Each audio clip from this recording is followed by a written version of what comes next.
Nah ya, kita mulai ya. Dah, komplit. Assalamualaikum warahmatullahi wabarakatuh. Rekan-rekan semua, saya mewakili tim dari Perumda Tirta Pakuan ingin menjelaskan kondisi apa yang terjadi kemarin. Jadi kemarin ini ada pekerjaan di atas pakai ekskavator. Ini DPT kali ya? Iya, fondasi penahan longsor. Nah, salah satu ada material batu besar ini jatuh menimpa air valve ini, air valve yang warna merah ini. Air valve ini kita pakai karena apa? Kita harus mengeluarkan angin di dalam pipa ini. Jadi kalau ada dalam angin di dalam punggungan itu selalu ada angin, ini dikeluarkan anginnya tuh pakai air valve ini. Nah, ini pecah. Asalnya kita prediksi awalnya cuman batangnya aja yang patah karena ketimpa pipa batangnya. Tapi ternyata sambungan ke pipanya yang patah atau yang retak ke pipa utama. Yang akhirnya kita harus mencari cara yaitu untuk menghentikan pipa tersebut. Ada dua skenario waktu itu. Kita potong pipanya kiri dan kanan, kita sambung, kita ulas. Ya, itu makan waktunya sampai 1,5 hari. Nah, alternatif kedua kita bikin reaper clamp ini, clamp saddle ini kita bikin sendiri, modifikasi sendiri. Nah, ini sekitar diprediksi waktu itu sekitar 6 sampai 8 jam pembuatan. Nah, mulailah kita putuskan waktu itu kita pakai clamp saddle ini dengan tambahan alternatif yaitu kita bakal cor di sekelilingnya. Jadi ini udah digali untuk ditimbun sama coran yang kita akan panggil yang padat dan akan kedap sama air. Kedap air dengan kecepatan untuk betonnya itu mengeras itu 1 hari. 6 jam ya. 4 sampai 6 jam. 4 sampai 6 jam udah keras. Jadi kita udah minta spek itu untuk pengerasan itu yang biasa dipakai di jalan tol tuh. Betul. Kalau pagi-pagi ngecor, malam udah bisa dilalui sama mobil. Nah, ini kita udah minta spek itu. Semua udah kita siapkan, tetapi selalu di dalam semua rencana itu selalu kondisi tertentu harus kita berkompromi dengan kondisi. Hujan turun, ada part yang memang harus kita potong dahulu dan segala macamnya. Akhirnya rencana waktu itu kita bisa selesai pengerjaan jam 12 malam, ini mundur sampai jam 5 sore, jam 5 pagi.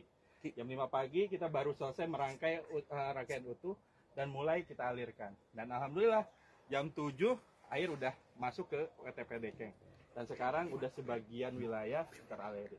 Jadi itu kronologisnya kenapa kemarin terjadi. Jadi ini udah ngalir ya? Udah ngalir, ini udah ngalir full udah ngalir normal 1.700 ya, 1.000 liter per detik kayak gini. 1.200 ya. Ini ada dua pipa, ada yang 1.000 diameter 1.000, yang ini sebelahnya 700. Nah, kemarin kita pakai cuma yang satu ini. Yang satu yang 700 ini. Jadi sebagian daerah memang ada yang hidup kemarin, tapi yang luar biasanya yang 1.000 ini. Lumpuh Kota Bogor, kami nggak bisa layani. Itu mungkin ada sekitar 70 ribuan pelanggan ya. 70 ribu pelanggan ya. Betul. 70 ribu pelanggan. Kemarin kita siapkan hampir 23 mobil tangki. 27 mobil tangki. Yang kan bisa nolong. Karena satu mobil tangki cuma 4 sampai 5 meter kubik, yang kan bisa nolong.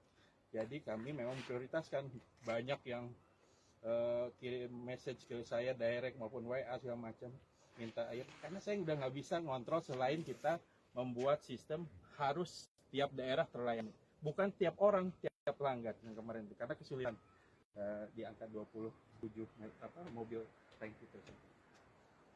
Itu yang kejadian kemarin. Tapi alhamdulillah sekarang udah jalan dengan lancar. Mudah-mudahan sore ini kita bisa finishing ya, penormalan. Besok hari kita mulai garap lagi ke daerah-daerah yang kecil. Ya, betul. Daerah-daerah yang kecil. Jadi kalau pagi sore ini daerah-daerah utama pipa-pipa besar itu mungkin sudah mengalir, tapi yang ke gang-gang kecil segala macam yang harus kita buka pipa yang wash out itu masih harus memerlukan. Gitu. Jadi normalnya kapan, Pak? Seperti diutarakan kemarin, normal itu 1 sampai 2 hari. 1 sampai 2 hari. Itu ke depan.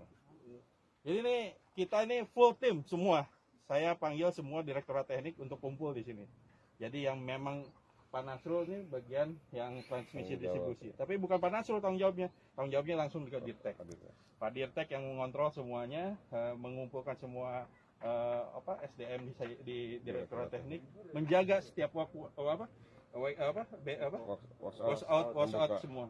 Kenapa kita bisa recovery cepat? Ya tadi semua petugas kita simpan di titik-titik untuk buka. Jadi sekarang kalau dilihat laporannya semua orang udah nyebar nih di lapangan untuk membuka hidran-hidran untuk mengeluarkan air atau angin di sana. Gitu. Pak, antisipasi kejadian serupa nih Pak gimana Pak? Antisipasi. Ini kalau ngomongin antisipasi, saya ini Sudah 3 tahun betul Pak. supaya kejadian seperti ini nggak kejadian. 3 tahun saya berusaha. Iya. Jadi dulu kita tahu nih tanah ini tanahnya PT KAI, kita harus merelokasi 2 pipa ini, 2 pipa besar ini. Kita ngebayangin waktu itu korelokasi 3 bulan ya. Iya. Kita perlu stop produksi selama 3 bulan. Kami bolak-balik dari Kementerian PUPR ke Kementerian Perhubungan dan macam ke Dirjen, ketemu beberapa dirjen sampai akhirnya kita disepakati kita nggak akan direlokasi, tetapi pihak PJKA yang menggeser desainnya. Nah ini supaya kejadian ini nggak terjadi, tapi memang Tuhan punya rencana lain. Ternyata gara-gara bukan kesalahan person, mungkin mereka juga tidak sengaja ada bongkahan yang memang harus. Kedepannya seperti apa? Kami janji kemarin sama pihak kontraktor Adikarya akan melakukan komunikasi terkait dengan ada sekitar 400 meter yang harus kita bahas bersama untuk memberikan penguatan di setiap titik-titik fault yang ada di sepanjang ini. Jadi kita yang bersinggungan dengan kereta api ini sekitar 1,5 km. 1,6 km yang bersinggungan kritis dengan jalur kereta api. Gitu. Oke? Pak, untuk penggantian ruginya gimana perhitungannya? Saya belum ngitung nih Pak Dirum, nanti yang ngitung lah. Nanti kalau ini saya itu pertanggung jawabnya seperti apa dari pihak kontraktor sendiri kan tadi kemarin jadi saya kemarin nggak pernah ngomongin masalah hal tersebut. Yang saya utamakan ini gimana caranya air mengalir. Tapi pasti kalau bisnis kita bakal berhitung. Nanti mungkin Pak Dirum yang bakal hitung berapa jumlah effort yang kita keluarkan, termasuk berapa air yang kita telah gelontorkan dan termasuk kejadian ini. Tapi kedepannya sih bukan hanya masalah materi sebetulnya, tetapi ini bagian dari cara kita menangani utilitas yang memang harus kita perhatikan ke depan. Gitu. Waduh, banyak. Tapi nantilah itu bagian dari Pak Dirtek dan Pak Dirum nih yang ngitung. Saya cuma tanda tangan bilnya aja nanti. Termasuk ini Pak, air yang keluar tuh berapa?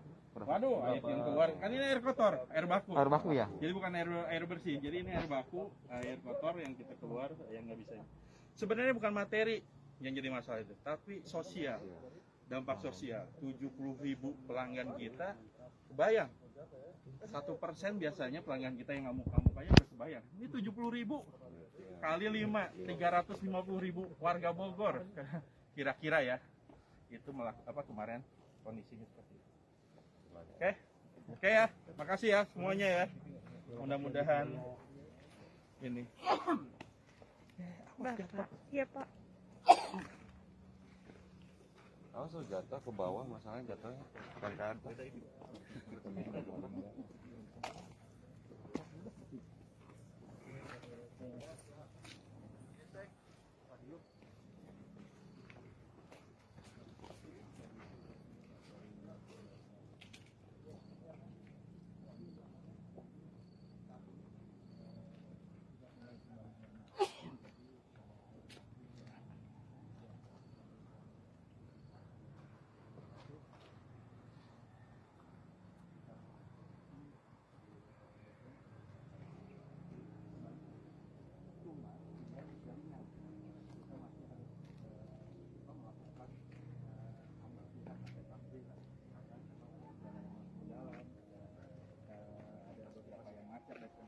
Kita telusuri satu persatu.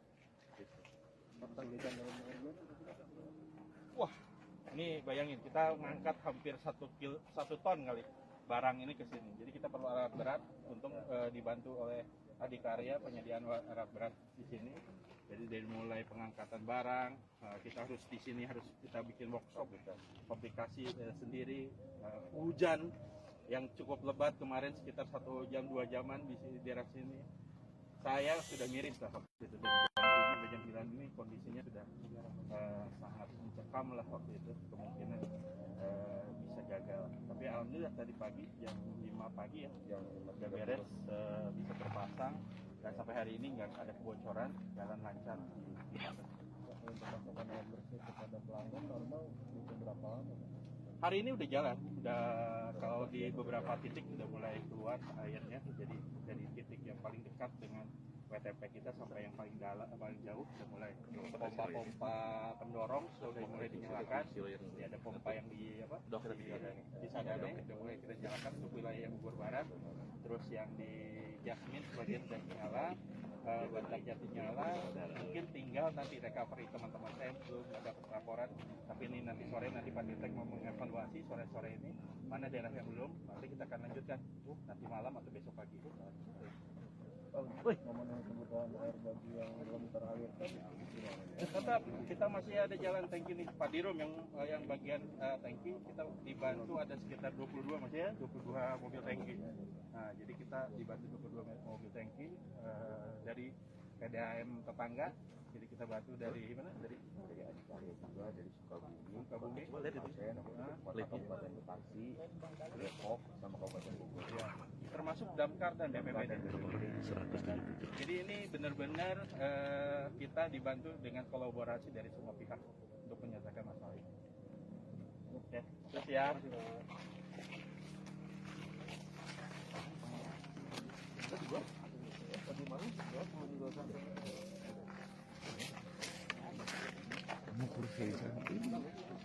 Jangan mungkin langsung simpan di itu. Di step langsung simpan di